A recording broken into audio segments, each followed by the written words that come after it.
episodes. If you're hearing this on Apple Podcasts, Spotify, or any other streaming platform, please give us a rating. We've just started, so all of this really helps get the show in front of more people. And I really, really, really appreciate your support. So for today, is Christian nationalism the biggest threat to America today?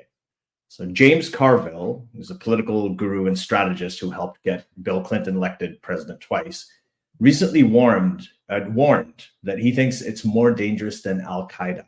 Mike Johnson, the new Speaker of the House of Representatives and a Christian nationalist extremist, has said that the separation of church and state is a misnomer. Congresswoman Lauren Boebert thinks it's quote unquote junk. So, and then the US Supreme Court itself is insidiously inching towards the same premise. So with MAGA evangelicals more enthusiastic than ever about the second coming of Donald Trump, and as we round out the end of 2023, it's now time to talk about why 2024 could be one of the most defining years in America's history with the upcoming election. So tonight on Unlicensed Therapist, we're speaking to constitutional attorney and widely acclaimed author Andrew Seidel. His books, The Founding Myth, Why Christian Nationalism is Un-American, and American Crusade, How the Supreme Court is Weaponizing Religious Freedom, are both essential readings, especially on this topic. And he's been he has, in a way, sort of been predicting this for a couple of years, or for actually several years now. We also have with us Seth Andrews, and many of you know Seth. He's the podcaster, speaker, author of several fantastic books, including, and particularly relevant for this show, the eye-opening Confessions of a Former Fox News Christian. So we're going to focus on the threat of Christian nationalism, the future of American democracy, and what needs to be done to save it. But so, okay, guys, thank you, and really appreciate you joining me for this. Thanks for having me. It's my pleasure. So we're going to go through a lot of things here, but we have to start with this ruling by the Colorado Supreme Court, and I have to ask you, Andrew, especially as a constitutional attorney. They've removed Donald Trump from the ballot in Colorado, and his supporters are outraged. His opposers are, for the most part, happy about it. But there are some liberals who don't think this is a good idea. Just overall, where do you stand? What was your reaction to it? I mean, I think on the law, it's a very clear case, and it was very correctly decided by the Colorado Supreme Court. Substantively and legally, this is just not a hard question, actually. And most of the objections that you are seeing right now are not about, did Trump really commit an insurrection? Does the 14th Amendment, Section 3, really disqualify him or not? This is not a good idea, and this is going to make things worse. And these sort of more realistic, more kind of political problems. But that's not the job of a state Supreme Court. The judge's job is to apply the law. And so in this 4-3 opinion, the Colorado Supreme Court disqualifies Trump from the Colorado ballot under Section 3 of the 14th Amendment. The case, I think it's really important to remember, was brought by registered Republicans and unaffiliated voters, independents. Yeah. And essentially what it means is that the Colorado Secretary of State cannot list Trump's name on the ballot, nor can she count write-in votes for him. And obviously this will hold for the general election too. The big question is, this is going to be appealed to the Supreme Court. So what is the Supreme Court going to do? But yeah, hey, Andrew, as a layperson over here, I'm listening. What's the language? What exactly does the 14th Amendment say? Okay, so here, let me do like a short legal explainer on exactly what we are talking about here. Because I think this has been overcomplicated, and the the rage from Trump's followers is really clouding the issue. So people who want to hold office have to meet certain basic requirements that are spelled out in our Constitution, right? You have to be 35 years or older. That's one. You have to be a natural born citizen of the United States, right? Trump infamously tried to cast doubt on Obama meeting this qualification, essentially saying that Obama could not be president because he was not born in the United States. And you have to be a resident of the United States for 14 years. Most of the time, these things don't come up. They're all in Article 2, Section 1. And it's really, that's kind of all in the original Constitution in terms of prerequisites, requirements for being president. As you may know, gentlemen, we had a pretty bad war in this country. There were people who wanted to own other people, and turns out those people wanted to be free. So there was an insurrection, a civil war, in an attempt to tear apart the Union in the name of owning human beings. And a lot of people died. We're talking, of course, about the Civil War here. It was a war over slavery, not of states' rights. You can come at me, you'll lose. Anyway, it was this bad war. And that led us to pass some important amendments to the Constitution. We banned owning people. Very good amendment. That's the 13th Amendment. We also realized that if our government was going to survive and function and not get taken over by traitors who wanted to own people, that we had to do something else. And so Section 3 of the 14th Amendment was passed to disqualify insurrectionists from holding public office. And basically what it says is that if you swore an oath to the Constitution, and then you violated that oath by waging war or insurrection against the Constitution that you promised to uphold, you could not be trusted with public office anymore. And the language, which I'll read it and I'll actually trim it down so that it's just the parts that it would apply to Trump, reads, "No person shall hold any office, civil or military, under the United States, who, having previously taken an oath as an officer of the United States to support the Constitution of the United States, shall have engaged in insurrection or rebellion against the same." Okay, so the text is pretty clear. You cannot be president if you have engaged in insurrection. And Trump did just that on January 6th. And that is what this one court found. The conclusion is inescapable. He is ineligible for office again. And just real quick, the final piece of the puzzle is that under Colorado election law, only, quote, qualified candidates can be put on the ballot. Okay, so you have to be qualified. And it's up to the state courts to ensure that the candidates put on the ballot meet that qualification. Since he is ineligible, he can't be on the ballot. And that's why you have a Colorado court looking at this stuff. So legally, this is actually really basic stuff. And this is something that Germany did after World War II to recover from the Nazi regime. We disqualified lesser candidates already. Cooey Griffin, who was this Christian nationalist in New Mexico, who was actually at the January 6th insurrection praying on a bullhorn over the crowd, who was county commissioner there, and he was disqualified 14, 15 people after this award. This is not new. It's just that we haven't done it to a president yet because no president has tried to commit insurrection, let alone led an insurrection. Cool. Yeah, so I think from a legal standpoint, I agree. I think it makes sense. But there is, I read something by Damon Linker, who's a political science professor at UPenn, and he wrote, quote, "Trump fundamentally represents a political problem, which means he can only be beaten in the political arena. Efforts to take him down by other means will only make him stronger." So this isn't the legal part, but this was kind of my first response as well. So being a populist demagogue that he is, isn't Trump's appeal all about how he's always being victimized and targeted by the system? So doesn't this kind of thing make his supporters even more resilient? I mean, this has always been a difficult challenge, right? The legal versus political. I don't want to be. I mean, it is, but also, I mean, I find that argument a little strange. And like, it's not like Trump was not claiming the system was rigged against him before this. In fact, that's how we get to this place in the first place, right? Like him saying that the election was rigged and stolen and lying about his persecution is how we get to this place now, right? I mean, to me, that's a little bit of a strange argument. And when in doubt, I think we do the right thing. And our Constitution has this language in it for some pretty damn good reasons. No person is above the law.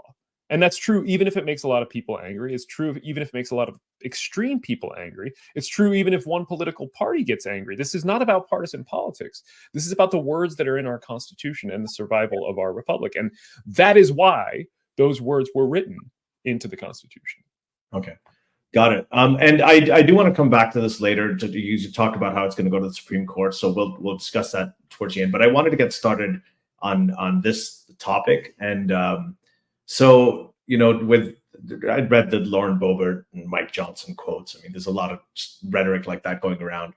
So Andrew, you've written that there were true nations, Christian nations in the history of the United States. Those were the colonies. And they were so tyrannical that the founding fathers used that as an example of how not to build a nation.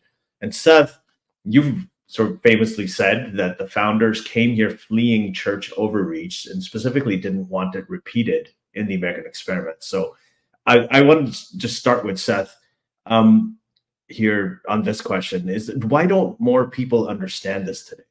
Is this something?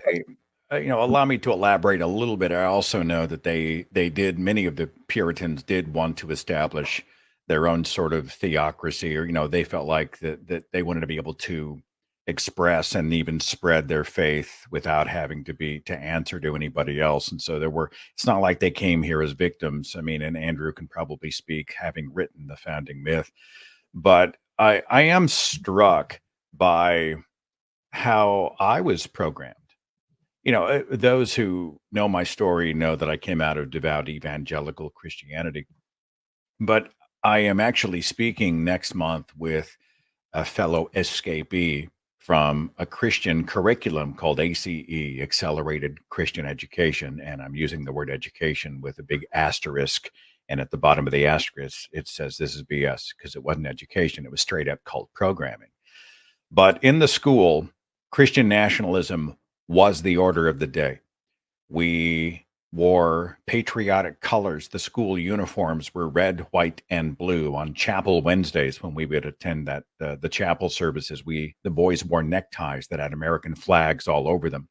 When we had a question out of one of our PACE workbooks, didn't know the answer, we didn't raise a hand. We had American flags, and we would put them on partitions. They had these little holders for flags, and we'd put those up. And then the monitor, who, by the way, usually were not college educated and had no teaching degrees. They were just people.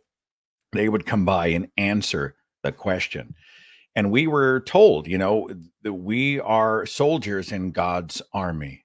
This country belongs to Christianity. All the founders were devout Christians, were based on the Bible, and it's being ripped out of our hands by those evil others out there, and they're everywhere. And you're being trained up to go, and the language was take this country back. And we hear a lot of that in Trump's America. It's been stripped from them. Whatever they loved the most about America has been taken. And so now they've got to go and take it back. And the militarized language that was used, I didn't realize it at the time how conditioned I was for war, holy war. But, even kids, we would sing, I'm in the Lord's army. And we would march. There were emotions. I'm in the Lord's army. And we would march in place. And we would use all of these language about being a crusader. The Bible talks about the sword of the Spirit, the breastplate of righteousness, and the shield of faith. These are battle terms. And we have an entire culture of people who I think are not only expecting or primed for war, actual physical violence. I think many want it. I think they're ready. I think they're on the starting block. I was reading, was it John Schneider of Dukes of Hazzard, who's also done a ton of other, Z-level acting gigs these days, goes on freaking Twitter, X, or whatever you call it, and says that he thinks President Biden should be hung for treason. I think, by the way, the FBI should be all over that. But this is common language. And in 2024, I am not only worried about violence in the streets, and I don't mean a single one-off act like January 6th, but I mean everywhere. I'm genuinely expecting it to happen, and it terrifies me. Yeah. So on that, so in your book, right, the Confessions of a Former Fox News Christian, you gave some really deep insights into the minds and the lives of the conservative Christians, evangelicals that you grew up among and with, and of which you were one yourself, and how, like you said, they view everything. They think that society is increasingly veering away from the path of God. There's liberals with all their conspiracies and evil agendas and so on. How do you think that the former you, in the mindset that you were in, would be looking at what's going on right now in the U.S. with the Speaker of the House, with the Supreme Court, and with the upcoming 2024 election? It's funny. I was always a little bit of a skeptic, even in the faith. Like, we would have Christianity is hardline, fundamental Christianity is an authoritarian cult, right? Fundy religions prime you, and this is true in Islam and other fundy faiths. You are primed to respond to authority with a capital A. and then obedience, right? You line up lockstep. And so if it's not the savior, it's a savior figure by proxy, which explains why many people have just lined up behind Donald Trump, et cetera, as they believe this is God's proxy. They have been conditioned, programmed to respond to savior figures. I was never quite that guy. Mine was more of a, well, I believe in Adam and Eve, and I believe Noah's Ark, and I believe those types of things. But I also had a real skepticism about many of the people in the faith who were banging their Bibles and making wild claims. I live in the town of evangelist and quote unquote faith healer Oral Roberts. Everybody loved Oral Roberts. And even as a devout Christian, I thought that guy's full of crap. He's a scam artist. He's filling his pockets. I would like to think the young me would have seen somebody who treated people so terribly. And honestly, he was just so jaw-droppingly stupid and said, no, I want nothing to do with that. So I'd like to give myself a little bit of credit. Who knows? But, it's like when I had partitioned out the anti-gay verses in the Bible, when my best friend had come out to me as gay, I realized, well, he's my best friend. He's a beautiful man. And so I just sort of scratched those verses out of my mental, my mental recall of the Bible and decided, we'll do the other stuff. And I think I would have done that with Trump, but I've been like, no, he's not that guy. Anyway, that's my charitable take of the young me. So that's sort of interesting because coming back to Andrew, you wrote in your book, and actually this was fascinating when you said that Trump is a thin-skinned authoritarian with totalitarian tendencies. He craves love and punishes any disloyalty or slight. And evangelicals have been taught to worship and adore that type of being above all others. So in essence, this is it, because we always ask for Trump is just, he's sort of this hollow shell when it comes to ideology or belief. So why are so many evangelicals flocking towards, the guy who's really, who seems like least to be the man of God? And the answer, I think it seems you're proposing that Donald Trump has taken on the attributes of the biblical God himself. So he just has all those characteristics. Which I think that's definitely part of it. Yeah. And the why question that we face right now, it is the question. It's so fascinating to me. And what I'm getting at here is, how is it that, there was, during the rise of Trump, there was constant news articles, there was this flood of stuff like, how can Christians support this man? This thrice divorced, all the things that you've all read it a million times. I don't need to recap it. But the real answer to that was Christian nationalism. And for instance, the best indicator of a Trump voter in the 2016 election was not anything. It was thinking that the United States was founded as a Christian nation. Right? If a person believed that was the best indicator that they were going to be a Trump voter in that election. And the why, I think, is really fascinating. And this is the question that I struggle with in both the founding myth and in American Crusade. Why are they so scared? Why are they on this crusade? Why are they seeking this weapon of trying to weaponize religious freedom? Why does this Christian nationalism exist in the United States? And I think the answer is because nuns are on the rise, because Americans are leaving religion behind, because we elected our first Black president and we have a Black female vice president, because of marriage equality, because every day we are closer to racial and gender and LGBTQ equality. And the reality is that they are so accustomed to seeing a narrow worldview that reflects only their straight, white, conservative Christian patriarchy, that the existence, let alone the equality of anybody else, feels like a threat to them. And I think Seth's journey, which he just touched on there, is a really great kind of example of that, right? Like he had this personal experience that conflicted with the Bible. His best friend came out as gay. Seth knows him to be a fine, a beautiful human being. And that leads to this, well, I'm not going to pay attention to those verses in the Bible anymore, right? And you start to see this divergence. And you see this kind of happening, I think, across the board. And really what we are seeing is a backlash against equality realized. So conservative white Christian American status as the dominant group in our society is threatened. And it has been for some time. They're losing, the culture wars, which I think is a shit phrase. Can we curse on your podcast, Ollie? I'm assuming. Okay, sorry. It's a silly phrase that is meant to mask attacks on human rights. Right? They're benighted ideas and ideology they're wildly unpopular. I mean, like from abortion to contraception, like, you name it, their ideas are they're in this very small minority. They are losing the power and privilege and deference which they believe they are due. And we know that when that happens, this is well documented in sociological scholarship, that when a dominant group or caste in a society feels threatened, that it reacts or overreacts by trying to retain that status. So that's why they're turning to Christian nationalism. That's why they're turning to violent insurrection on January 6th, to tearing down democratic norms, to these so-called strongmen like Trump and DeSantis. That's why they're seeking to weaponize religious freedom. It's because of equality. And I think that trend is going to continue as we realize as a country the values that are implicit in we the people and equal justice under law and these other founding maxims. As we recognize that humans are human and worthy of rights, conservative white Christian America is going to continue to die this slow demographic death and rebel.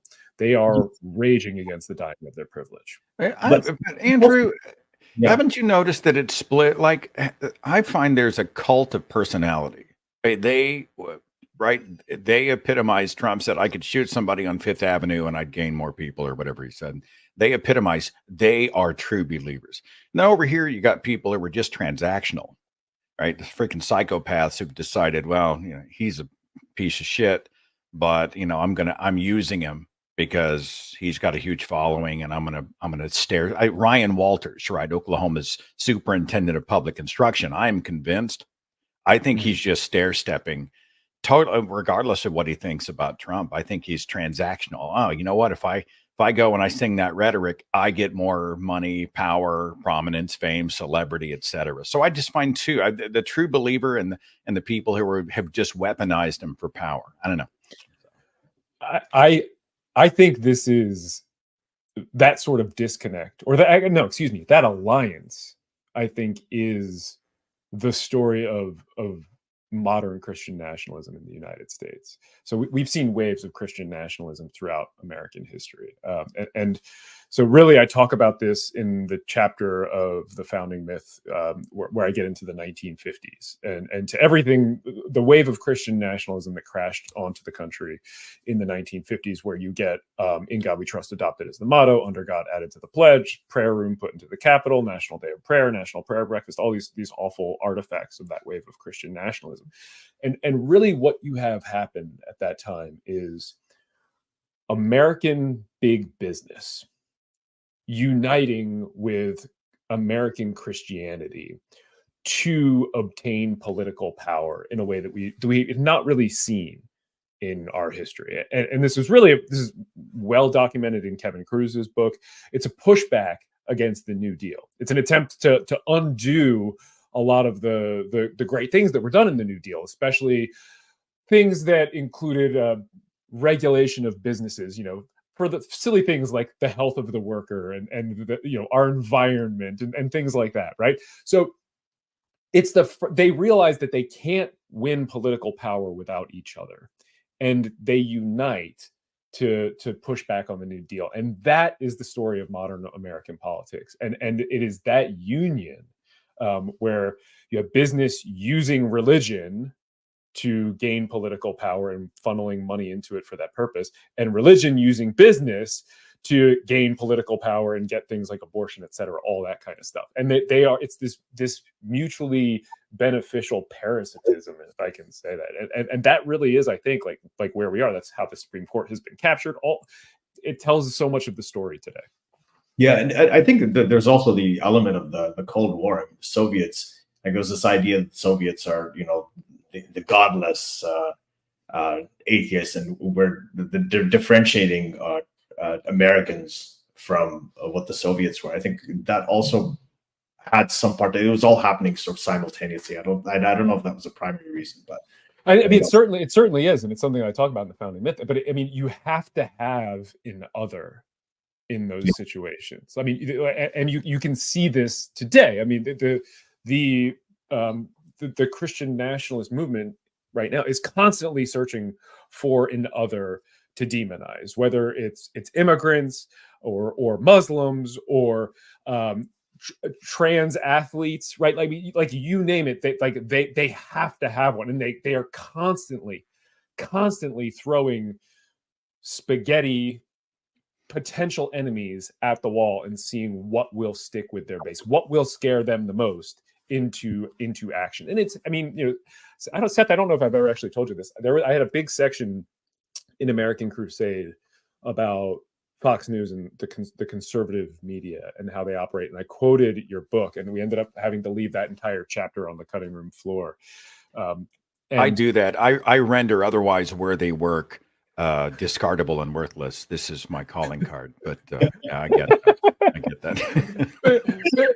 It's fascinating because you have this whole industry is built around scaring the shit out of people who are sitting at home on their couches comfortably. Yeah. Right. They don't have anything to worry about. Like, and it's like they need to scare them with something, because otherwise they won't be able to motivate them to win this political power. I said in Fox News, or maybe it's my most recent, where the satanic panic is not over, right?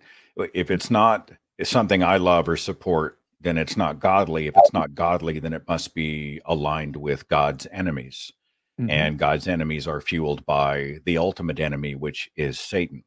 So it's funny, I do a second podcast called True Stories, where we do little anecdotes and vignettes from our past. And it's funny, throughout our history, well, you know, you see the same group of people, and it was back to you know, pre-prohibition. You know, oh, it's booze, we have to outlaw that because it's the devil. They outlawed pinball machines at some point in the 20th century because that's leading children down. You know, we saw Ozzy Osbourne and Pokemon and all these other things. They're all coming for your children. Mm-hmm. And here we are in the age of what is supposed to be enlightenment. And there are people who are literally convinced there's a basement that doesn't exist in a pizza parlor in Washington where Hillary Clinton is trafficking in young children and drinking their blood so she can develop a fountain of youth serum and live forever as she worships the devil. It's bizarre, but unfortunately it's nothing new. I think it's just sort of amplified in the age of the internet. You know, I'm going to tell a real quick story, and then Ali, we'll turn your show back over to you. Americans United for separation of church and state. This is what I do in my day job. I'm not here representing them today. I'm here to talk about my books and politics, so I'm not representing them today. But they have a lawsuit against the state of Missouri for its abortion ban, because when Missouri passed the abortion ban there, they wrote into the law that Almighty God is the author of life. They said, legislators said things, to me, God doesn't give us a choice. He's the creator of life. Being from the biblical side of it, I've always believed that life occurs at conception. They quoted Psalms. They said, as a Catholic, I believe life occurs at conception, right? Like, and that is a violation of the separation of church and state. They are abusing their power to impose their personal religious beliefs on everybody, and in the process, banning abortion. Okay, so Americans United with the National Women's Law Center sues the state over this. And our plaintiffs in that case are 14 different clergy from 7 different denominations: Baptist, Episcopalian, Orthodox Judaism, United Church of Christ, Reformed Judaism, Unitarian Universalist, United Methodist, right?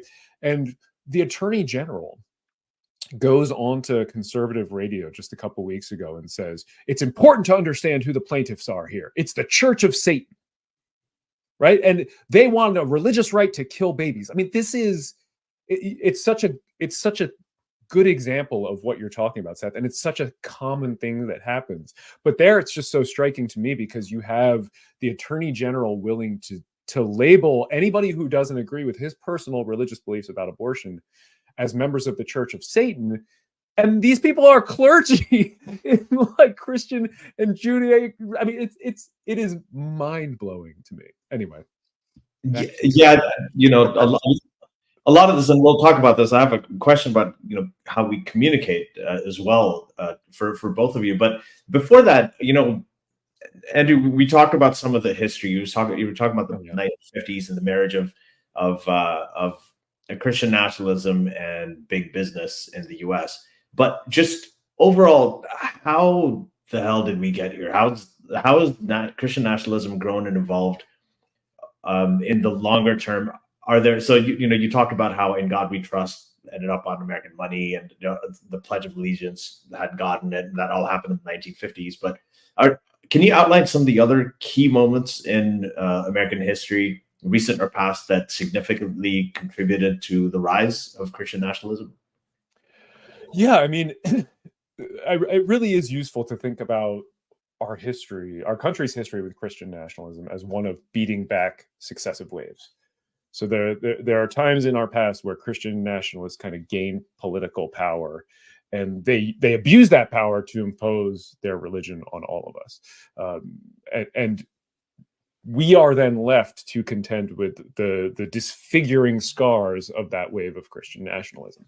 So you have one that pops up during the Civil War and a little before the Civil War. There's a good argument to be made that it's one of the reasons we end up having a Civil War, this wave of Christian nationalism. And then in 1962, 63, 64, you get a push to add "In God We Trust" to our coinage. And this is a push started by a preacher who found a sympathetic ear in Salmon Chase, the Secretary of the Treasury, who then wrote to this guy named Pollock, who was the director of the Mint, who also happened to be trying to get Jesus Christ added to the preamble of the U.S. Constitution. Okay, so it's these three guys that stick "In God We Trust" on our coins. All right, and now later waves of Christian nationalists not only augment that and try to build up that myth that were founded on "In God We Trust," even though it's from the 1860s, into something more. And then they adopt it as a national motto in the 1950s. They add it to our paper money in the 1950s. They put a stamp out that says that in the 1950s. And if you talk to any Christian nationalist today, it's one of the first talking points you're going to hear from them if you try to argue that we're not a Christian nation, right? So, and that is the story of Christian. That's just an example of it, but they constantly take those artifacts, those disfiguring scars from previous waves, and amplify them, and then use them to try to prove that we're a Christian nation. But I mean, there really is a lot of good news, I think, in that, and this is what the founding myth is all about. The good news is that their entire identity, the entire identity of the Christian nationalist, depends on this common well of lies and myths. That we are one nation under God, and in God we trust. And the Declaration of Independence references the Christian God 4 different times. And the founding fathers were all evangelicals who prayed at the Constitutional Convention. And George Washington knelt in the snow at Valley Forge and prayed, and our laws are based on the 10 Commandments, right? All of that is nonsense. None of it is true. And these are all lies I debunk in the founding myth. But without the historical cover that those lies give, their policy justifications actually begin to crumble and fade. Without that commonwealth of lies and myths, their entire identity withers, and with it their power and their claims of legitimacy and unity, because this really is an entire identity that's based on disinformation. And it's based on disinformation about American history and who we are as a country. And really the true heirs of the American experiment are those who are fighting for a government that is secular, and a separation of church and state.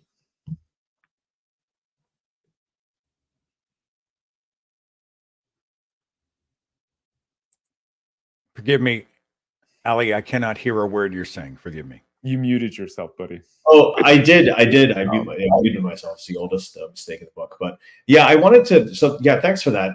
And sort of building on that, I don't feel like this has been going on for some time. It's been building up for some time, and now it really feels like with everything happening with the Supreme Court, people talking about the Handmaid's Tale, and we've got it's the whole thing is just it's fascinating to watch. But so I wanted to touch a little bit on communication and how we communicate. So.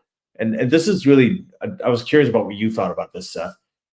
What are liberals and rational people doing wrong when it comes to communicating with Christian nationalist types, or communicating with people about Christian nationalism? I mean, so I'd like to think that people are moved by reason more than anything else. That's what we hope for, but that's just not true for human beings, right? We're inherently emotional, inherently irrational as a species. So when you have rallies with simple slogans like "Make America Great Again," "Build the Wall," "Drill Baby Drill," all that, the more you get people to feel strongly, their brains kind of turn off, right? So, but on the other hand, what liberals do is they tell fewer stories and they give more sort of bullet points on policy and some of these complex sort of abstract professorial ideas. So what do you think from the perspective of a Fox News Christian, right? Like you wrote about.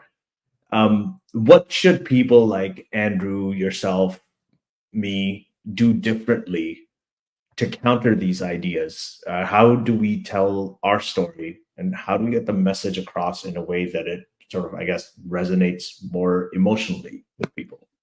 Does that So make your sense? question to me is, how do we fix the world? Okay, well, thanks, Ali.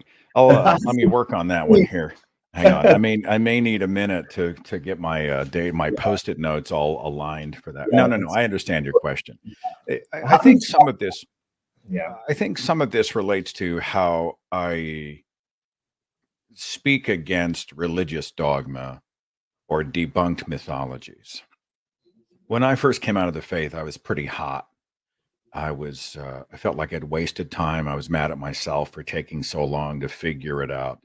I was angry at the way I'd been treated by everybody who was patting me on the head like it was some broken thing. And then I was like, I was also naive.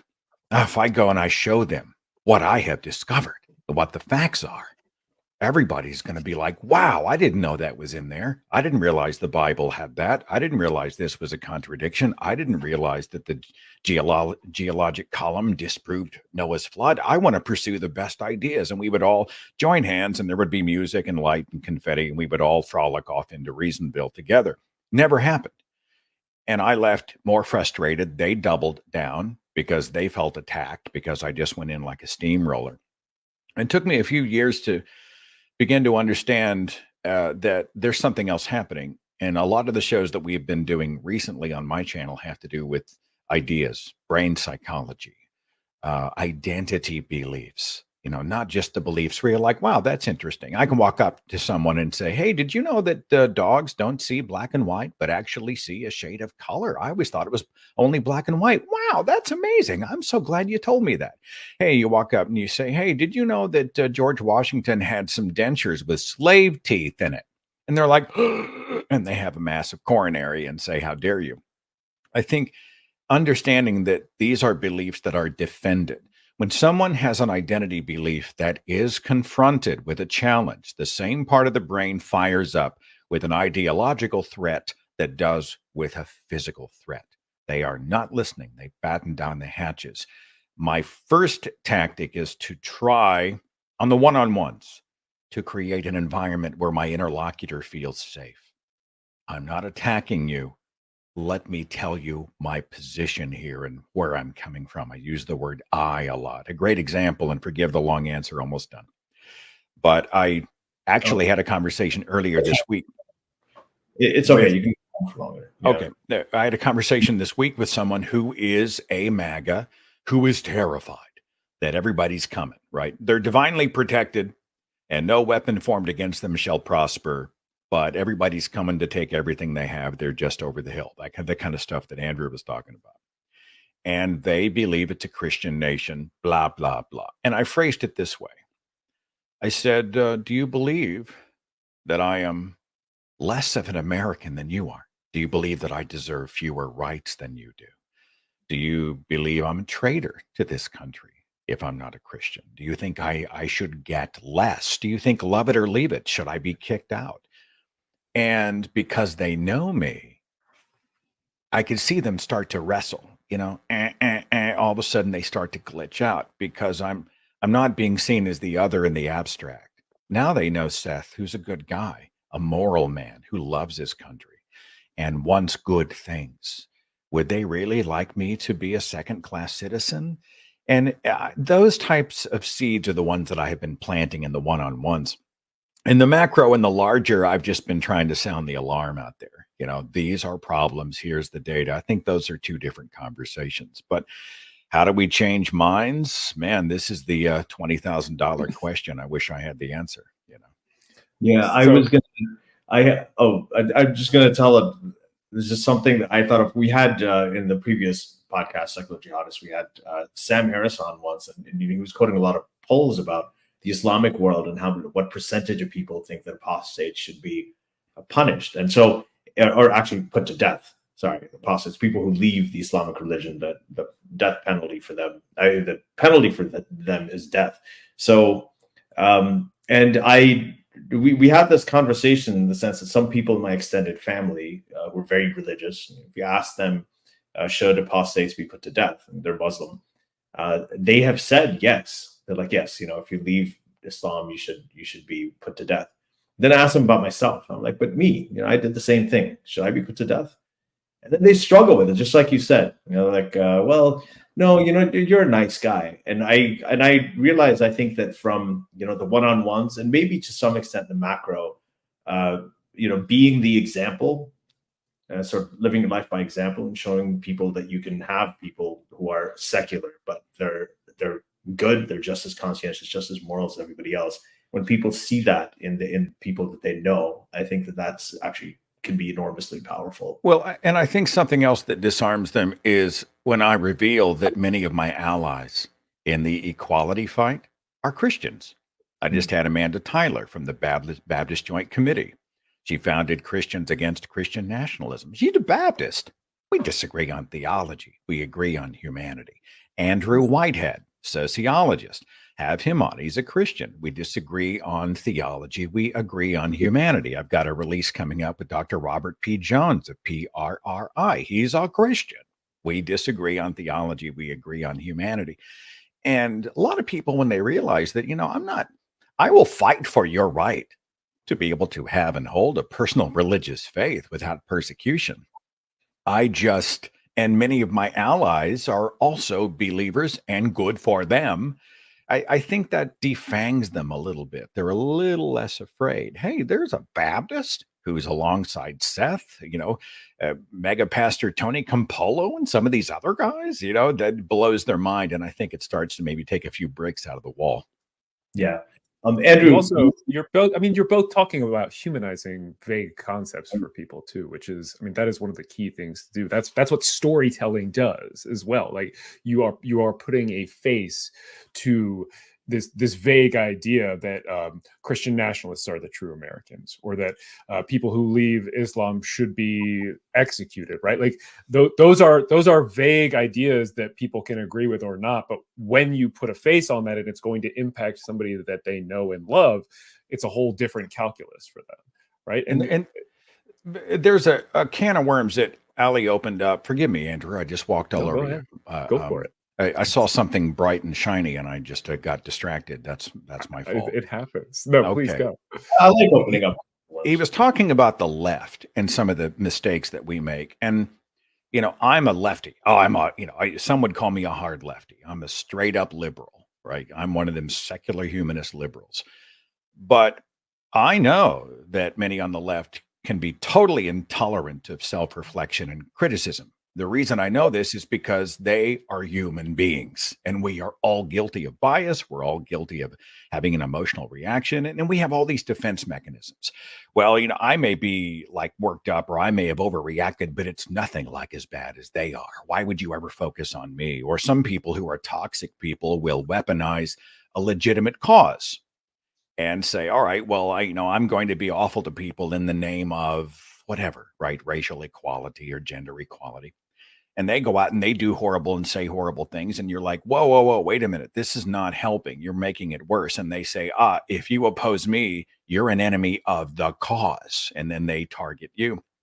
And, it's just this idea that, and sometimes I think we believe that we're simply either we've given up on them, so we're just going to crush them, right?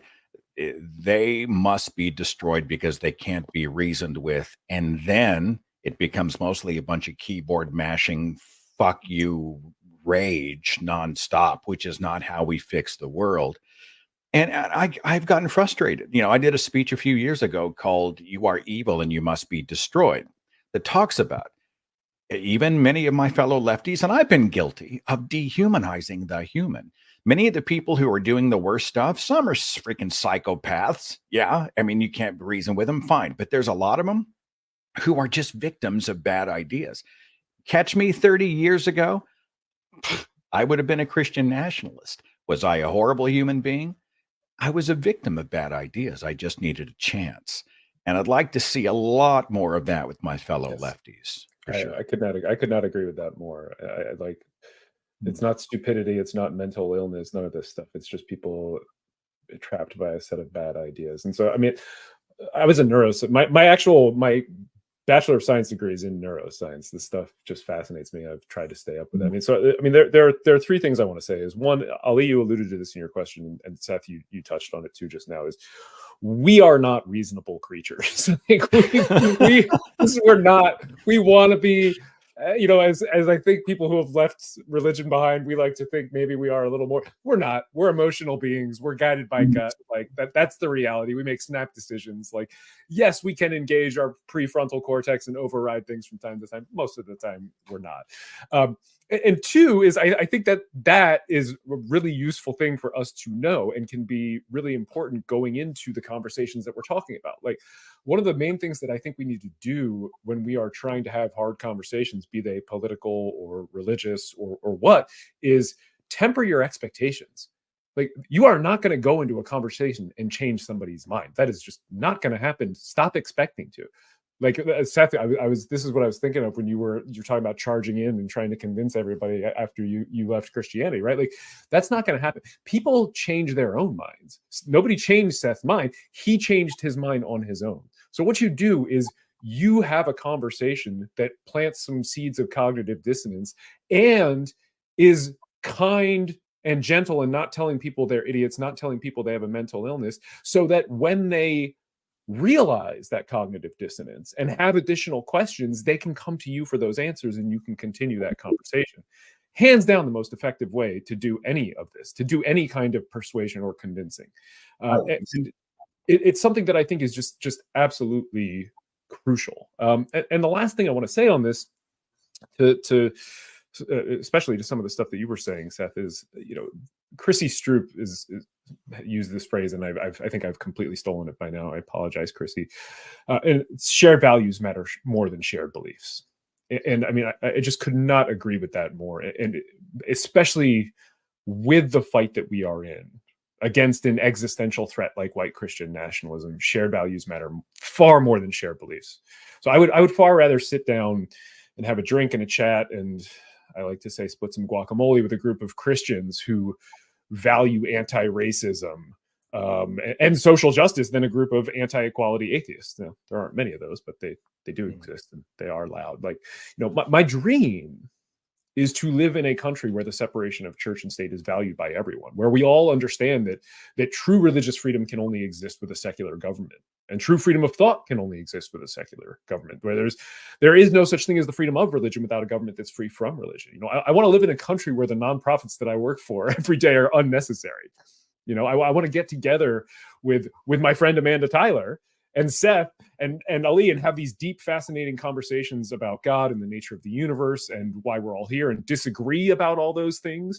But at this moment, we are fighting a movement that if it seizes power would make those conversations impossible, that is going to privilege conservative white Christians above everybody else, that's going to create an America where there is two classes of people: the privileged white conservative Christians and everybody else. Our country's on fire. Our democracy, it's not slipping away, it's being stolen. The republic's being strangled. And those of us who value things like equality and justice and truth and fairness, we have to come together to stop that arsonist, that thief, and that murderer. And that means fighting Christian nationalism. Allie, why did you even invite me? Like, you don't need me with Andrew. I mean, the man is good at what he does. You're not.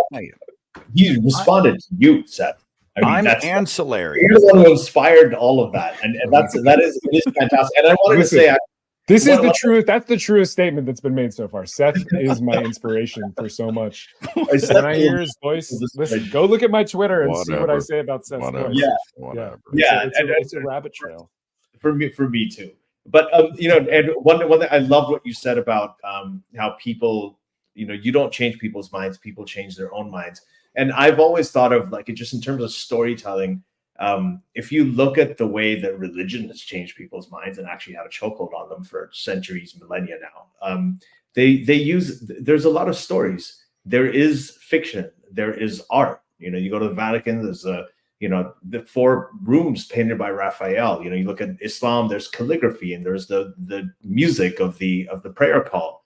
If there's dancing and everything in Hinduism. If you look at all of, there's a lot of art, there's a lot of storytelling, and there are many fables. And then with me, what happened was, what you talk about sowing the seed is, I was in Saudi Arabia. It was basically at that time, the 80s, was like the Taliban with a lot of money.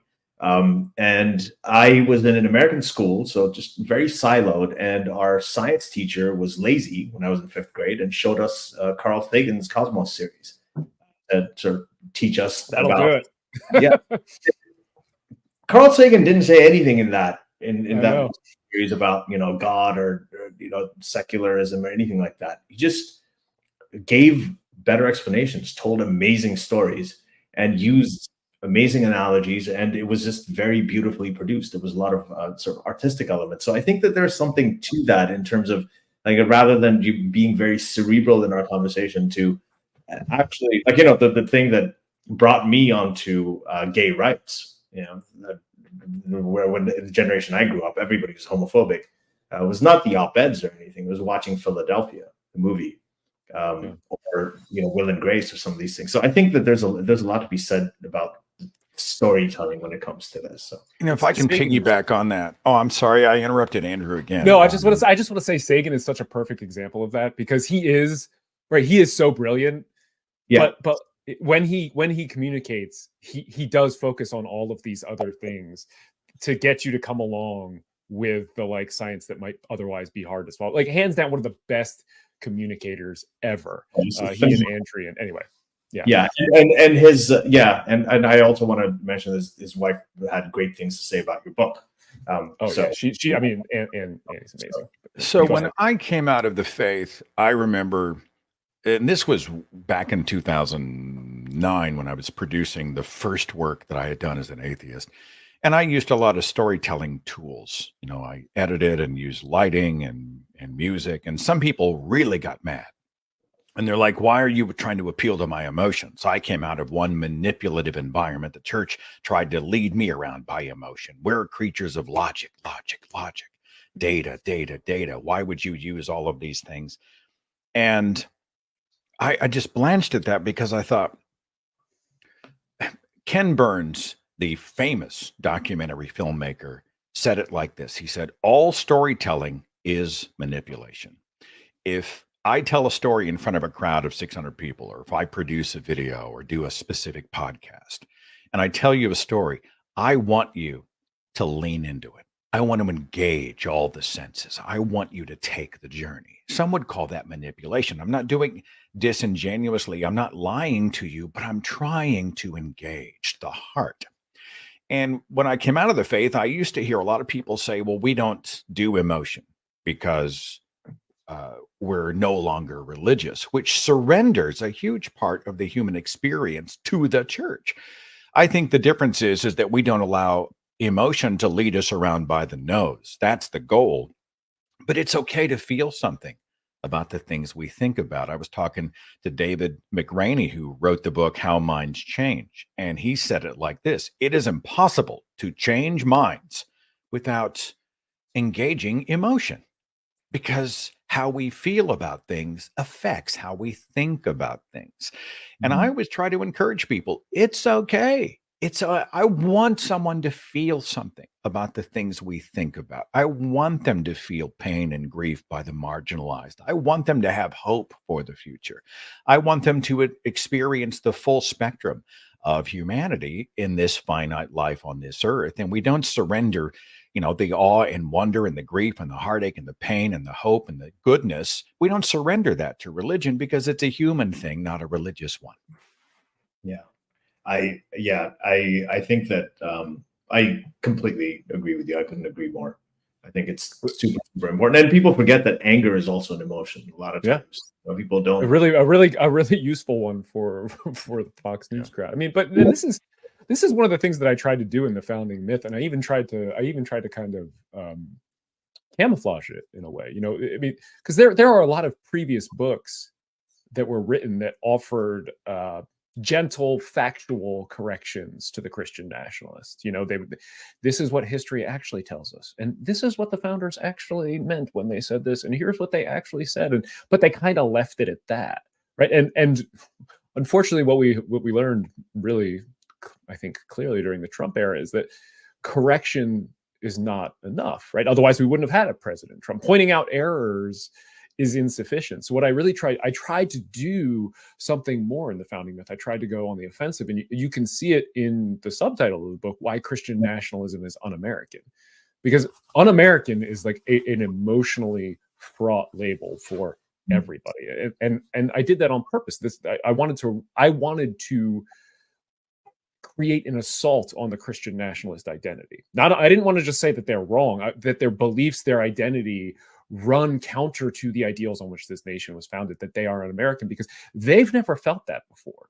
They have successfully co-opted that entire identity. Patriotism is theirs, and that's what most people think of now. So it is, and I think it can be done too, even when you're not having conversations. I still think there are ways to do it, right? Seth, you talking about doing it in your videos with lighting and things like that. You can make things look ominous or make things look warm. I love I'm sure you guys have seen them, the social media videos where they talk about music matters, and you just change the soundtrack to a scene, and what goes from like an escalating fight becomes a love story. I love it. I love it. It really, they're great examples. By the way, I saw a 1-star review of The Founding Myth. It was some guy named David Barton, and I thought, he wasn't a fan of that book, so I just felt bad for you to get that review. The granddaddy of Christian nationalism. Disinformation. No, I think you guys are I completely agree. I wanted to, we have a little bit of time left, so I do want to go back to the Colorado ruling and talking about earlier about democracy, defending democracy, what it means, because that's something that seems to be a threat. And I'm saying this as a Canadian living north of you guys. So this question about, first of all, I am a little cynical about this Trump thing. I think that everything through the impeachments to all of that, the comments that he made on the locker room talk and all of that, all these times we thought that he was going to fall, he didn't. And now this is going to go to the U.S. Supreme Court, where 3 of the justices are appointed by him, and 6 of the justices are conservative. And it's probably the more Christian nationalist, represented in the Supreme Court than really ever before in my lifetime, at least. So, what happens at the Supreme Court, Andrew? I mean, are they going to just reverse the ruling and he's going to go back on the ballot? Because that's what it feels like to me. No, I think that's the most likely outcome. Yes. I mean, this is a captured court, and it was captured by the Republican Party, specifically the Christian nationalist wing. I mean, we know that Leonard Leo spent something like $540 million capturing the court from 2014, which was blocking Merrick Garland from even getting a hearing, up through 2020, which was shoving Amy Coney Barrett onto the court after millions of people had voted in the 2020 election. And there are plenty of numbers that back this up. I go over all of this in American Crusade. So I mean, we've seen this before, time and time again. This court is willing to reward the Republican Party 6-3 for putting these justices into place in case after case, whether it's partisan gerrymandering or attacks on the Voting Rights Act. I mean, this is a court that is willing to empower the Republican Party. Now, if I wanted to convince myself, sometimes I am Charlie Brown and the Supreme Court's loosely pulling the ball up. But if I wanted to convince myself, you can make the argument like getting Trump off the ballot now is something that would be useful for the Republican Party, because this is a guy who's just been a bane on the existence of everybody. I mean, just dragging the Republican Party into an absolutely terrible place, I think.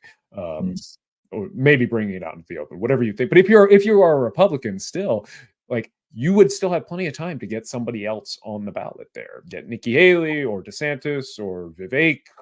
I mean, there's still plenty of other options that you could get on the general election ballot before then. So make it happen now and rid the country of this monster. I mean, that would be the argument that I would make if I were, a Republican law clerk to John Roberts or Brett Kavanaugh, for instance. Yes. But the reality is, I don't think that will happen. They may even peel off one or two of the liberals. It's possible. There's a bunch of different. There are about, depending on how you want to read it, there are about 7 or 8 holdings in the Colorado Supreme Court opinion. One of them, the Supreme Court shouldn't touch really because it's state law, though it could. So that gives them about 7 different substantive ways they could try to undo this decision. They could try to undo it on procedure. And then I think we're going to get a lot of flowery language about democracy. A lot of those same concerns that you're seeing raised by pundits right now, and those fears that don't have anything to do with the substantive law or with the text of Article 14, right? So, and again, while you're thinking about those, just think back to when this provision was put into place. Okay, when we passed the 14th Amendment, like there were plenty of voters, I am sure, voters in the majority in most southern states that they wanted their insurrectionist dads and brothers to hold public office again, right? Yeah. The point was to prevent them from doing so, like despite the fact that probably overwhelming numbers wanted them there. So it is the idea that it's anti-democratic to bar somebody from office when that person has engaged in the most anti-democratic action there is, attempting to overturn a free and fair election by violence, is absurd. I mean, it's absurd in a way that I don't think we're doing a good enough job pointing out. Okay, so I want to get this in, and really to you again, Andrew, and Seth, you as well. Is this thing about anti-democratic and democracy? So again, sitting here as a Canadian, it seems to me the final say in American democracy always comes from its most non-democratic elements. So got 3 things that I have in mind. One is the Electoral College. So in the last 8 elections, right, that's over 31 years, Republicans have won the popular vote how many times? Only once, and that was in 2004. All of the rest of America is largely liberal when it comes to the population. 2004 is the only time that Republicans actually won the popular vote. So it seems that American presidents are more selected by the Electoral College than they're elected by the people. Then the second thing is the Senate, right? Where 18% of the American population is represented by 52 senators. California's got more people than all of Canada, 2 senators. Wyoming's got barely anybody, also 2 senators. So that's very misrepresentative.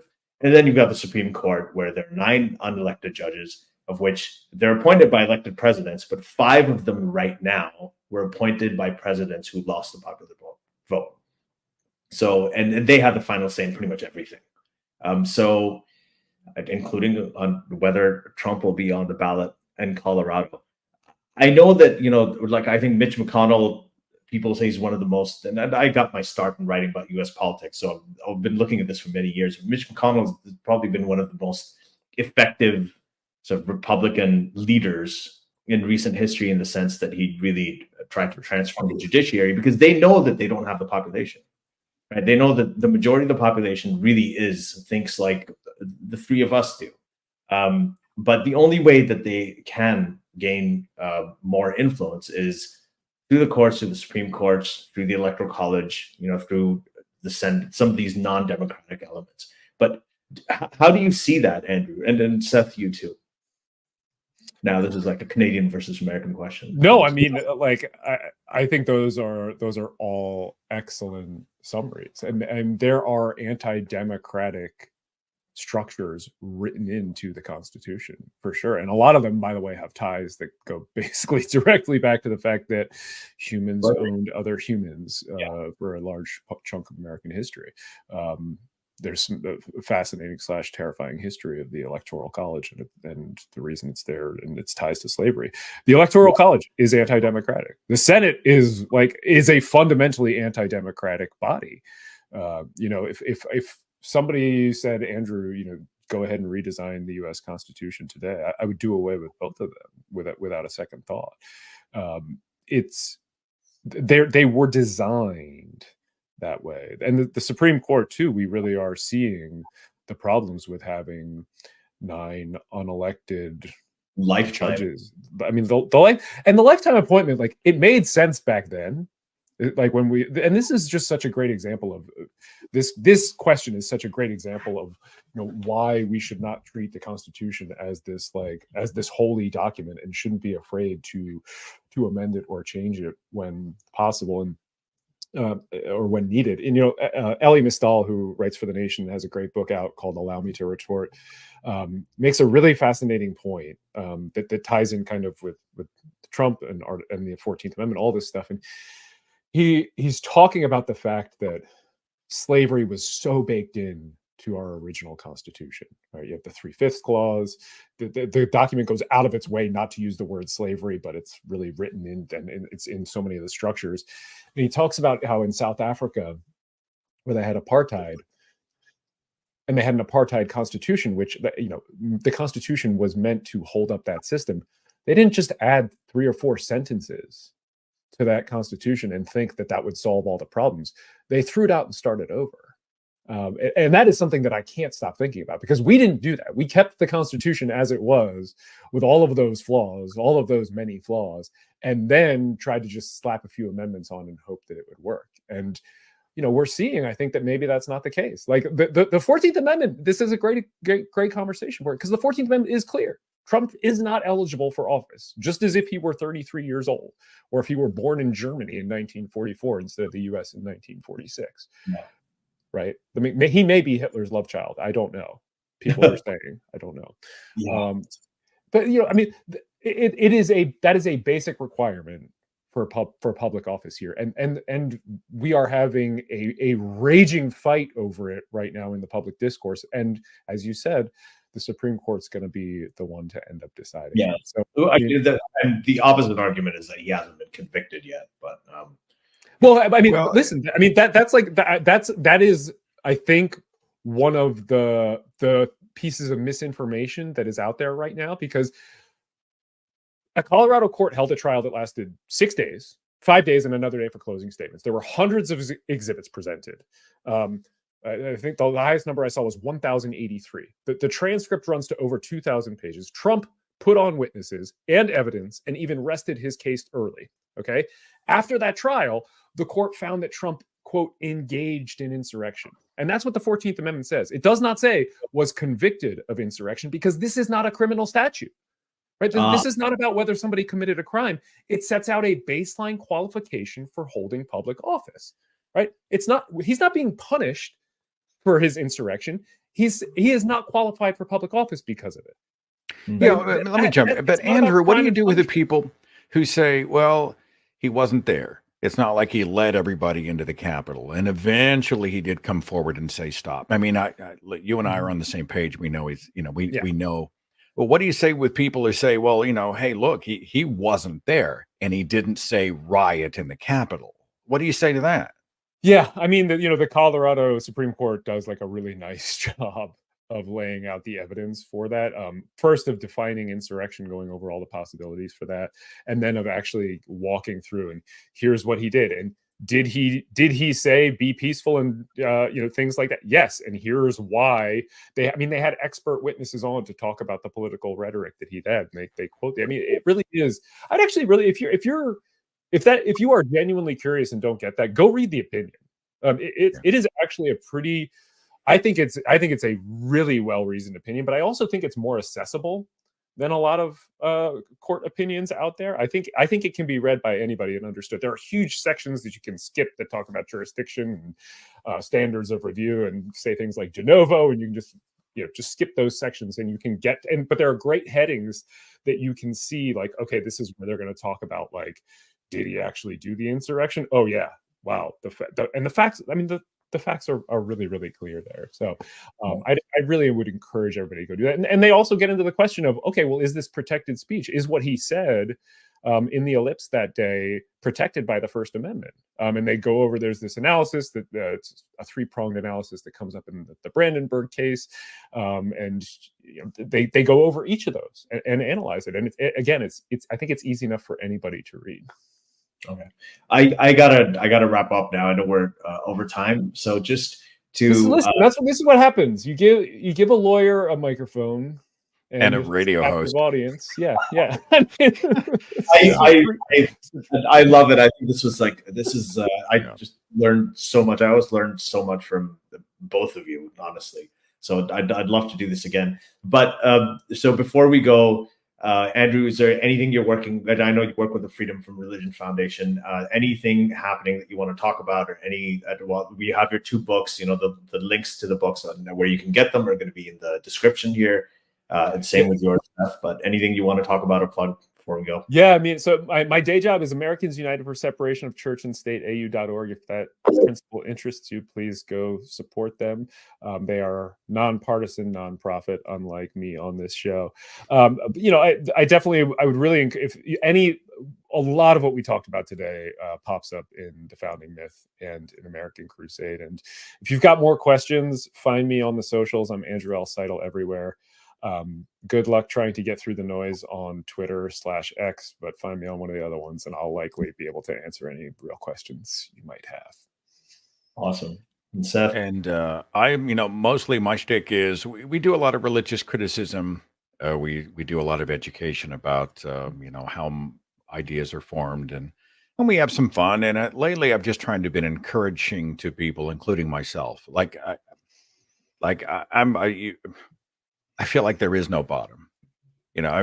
Trump says we should maybe get rid of the Constitution. Nobody blinks. He talks about weaponizing the DOJ against his enemies. He talks about indicting anybody who's beating him in the polls. Nobody blinks. I've come to the saying he's going to be a dictator on day one. When we reelect Marjorie Taylor Greenes of the world and the Lauren Boeberts. Yeah, I've kind of decided that I'm focused on those I remain hopeful about, that do represent humanistic democratic values. And I'm trying not to despair about the fact that there's so much awfulness, and not just in the US, but all around the world, blah, blah, blah. And so, my role these days is going to be storyteller, encourager, try to bring on smart people who are, much more adept at this than I am, and then stand on their shoulders, people like you and Andrew. And so if anyone wants to know about my work, just follow my name, SethAndrews.com. Links to everything are there. And thank you. That's awesome. I wanted to say, with this recently, he's been using words, even when it's been called out from Mein Kampf, the poisoned, the immigrants are poisoning the blood of this country. Dude, I don't think it's hyperbole to say that democracy may be over. I never thought I would say that, but I really think, depending on what happens in 2024, we may see the end, the gleeful, celebrated end of democracy. I don't know. It's not hyperbole. He said that about democracy. I think he said something like, he downplayed democracy. The problem that we face, and we're going to just do this because, listen. So many people out there who may listen to this are like, so what? Because democracy to them is what we have now. It's the system that we have now. And the system that we have now does not feel to many people like it is working for them. Not just MAGA Trump supporters, right? There are a lot of people who are pissed off at the way this country operates, at the two-party system, at so much that is going on that doesn't necessarily bother them, or let me rephrase that non-hyperbole, this could spell the end of democracy, does not scare them in the way that it should, and it does not motivate them into action in the way that it should. And I think that is a disconnect for those of us who are communicating in this space and the audience that we are trying to reach and motivate to defeat this fascist, authoritarian, Christian nationalist movement that Donald Trump is at the head of. Yeah, everyone, go to Andrew's. You're both Andrew in a way, but Andrew's.